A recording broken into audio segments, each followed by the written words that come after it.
it was just this question around like the balance or the fluctuation between disciplinary practice and sort of training and sort of trying to imitate as best as possible, and then things that are beyond that or transgresses that or are not really based in training or disrupts that, like, I have a hard time trying to put words to what I'm asking about. I mean, I got lost in the answers. I was like, okay, Bilal was surprising me. I was like, what? Okay. Well, basically, I would say in the case of Shafiq Farouqi and Imad Rizq, it was more of like developing a background and like getting trained in what they wanted to depict. Because they both stated this idea of like having to experience the whole thing or learn about Sufism. But then Shafiq Farouqi was more, let's say, into this idea of being educated in Sufism to be able to produce works that would transfer the experience to the followers. The same goes with Sadaf. Farzad, she said the same thing about her experience, and that she was a follower of Rumi, and she was able to develop this idea of or this kind of like education to be able to produce her works.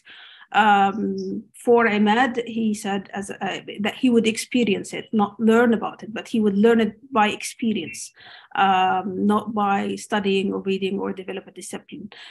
For Farouqi, who lived in Istanbul, and he was actually he lived right next to Atike, and was basically, he researched and worked on the topic. He felt that you had to be well versed in the discipline to be able to produce works. Does this answer your question, or I'm confusing you more? Sometimes I mumble when I actually try to answer questions. The question was confusing. I think the answer was much more precise. Was there a question from the audience, or? Okay. Yeah, I see one raised hand. Yeah, I raised my hand if there's no one else. Yeah.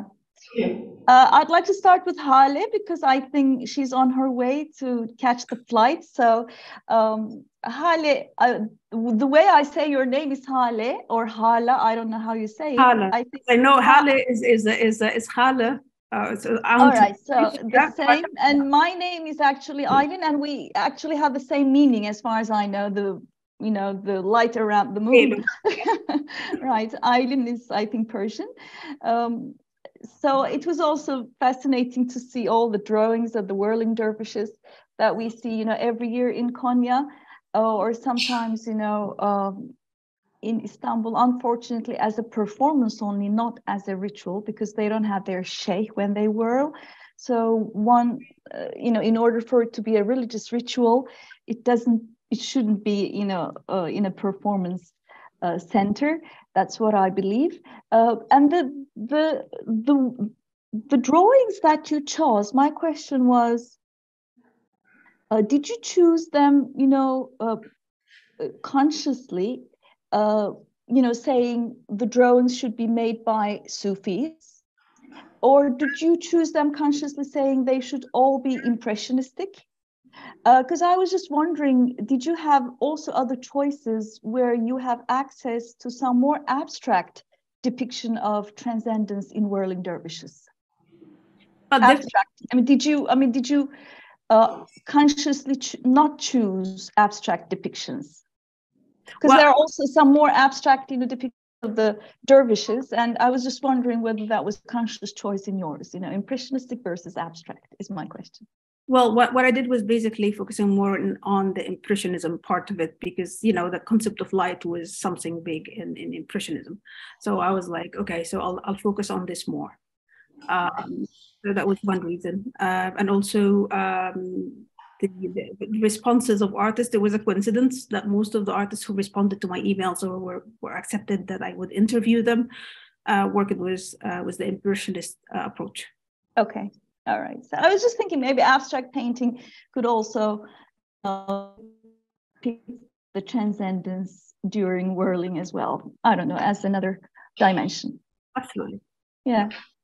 Thank you. All right. I just have one very quick question to Hala. What kind of surprised me was, like, we saw Mevlevi dervishes in each of these depictions, and yeah, I kind of wonder what was the motivation just to focus on whirling Mevlevi dervishes, which are kind of iconic. I mean, you find them, you know, from advertisement to on buses to, I mean, these are kind of on keychains and so on. So we have Mevlevi dervishes everywhere, and you know, the traditions that you referred to were, you know, different Sufi traditions. Yet the dervishes that were depicted in each of these painters were Mevlevis.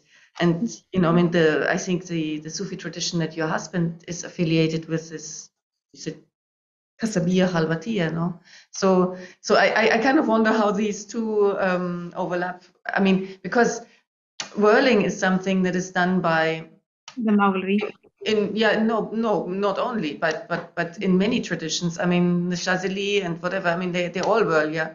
And they wear different clothes, but they are all depicted, you know, with the garb of the Mevlevis. So I was like, okay, this is maybe the stereotypical idea of what a dervish should look like, and this is why, yeah. Well, basically, when I was asking Ahmad, for example, because we do have the different orders in Egypt as well, and we do have the Tanura dance, which is basically very similar to the reeling dervishes of Mawlavi. I don't know if you have ever visited an event in Egypt or encountered that form of like a reeling tradition. So what they were trying to say is like, yes, we do have this form of different practices and different rituals, but what Ahmad, for example, found in the Mevlevi outfit is that the form of purity in their outfit, the colors, were basically what he wanted to link to actually say, you become pure, you become white. كثوب أبيض. It's like a white piece of cloth. So that's what Ahmad said to me, for example, because I was also confused why you're using such a thing. Although he has also paintings of the Tanura, for example, which is more colorful and has a lot of other stuff. For Shafiq, he's a follower, of course, of Rumi, and of course that was okay for him. Sadaf as well. Majda Al-Haruni, she's from Jordan, and her comment was very similar to that of Ahmad. So it was like purity and the colors and the symbolism of the color in the outfit of the Mavlavi was very important for her as well.